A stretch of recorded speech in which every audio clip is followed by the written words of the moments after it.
South Africa's anti-immigrant protests have dominated headlines for now. Now that tens of thousands of African migrants have left the country or plan to do so, experts say the impact on the economy is starting to show. According to the country's Interministerial Committee on Migration, more than 70,000 immigrants from places like Malawi, Ghana and Nigeria have left, many having been repatriated by their governments. And businesses are beginning to feel the effects. The taxi industry is struggling to fill gaps, while the textile sector is also feeling the pressure. Farmers preparing for the next planting season are worried there may not be enough workers.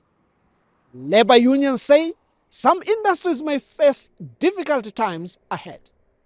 Number of industries may be in decline, particularly those industries with extremely low profit margins and therefore little space for maneuverability in terms of conditions that may be able to attract local labor. Experts say that people from other parts of Africa don't just provide labor in South Africa, they also help drive economic activity. Migrants are not only workers, they're also consumers. They're tenants, they're commuters, they're savers, they're borrowers, they're traders, and they're entrepreneurs. They increase the demand for goods as well as the supply of labor. They rent rooms, they buy food, they use transport, they pay school fees, they start small businesses, and they create jobs for local people. Research by the Institute for Security Studies and the University of Johannesburg highlights just how significant that contribution is. Although immigrants make up only about 6.5% of South Africa's population, they contribute around 9% of the country's GDP. The African Diaspora Forum says South Africa should pay attention to lessons from elsewhere on the continent. We know that in Zimbabwe, when there was land reform, chaotic land reform program, farm workers were forcibly removed and the impact was felt. Food production went down. We entered a crisis, and we do not wish that should happen to South Africa.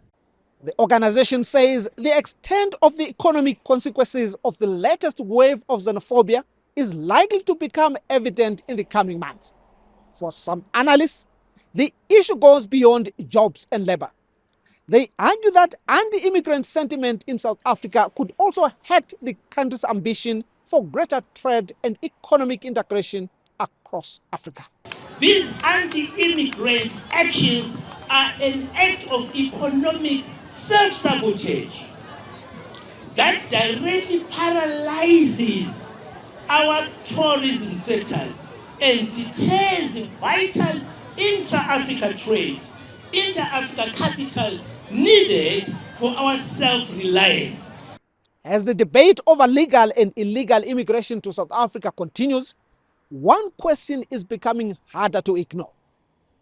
Could the expulsion of African immigrants from South Africa result in more losses than gains?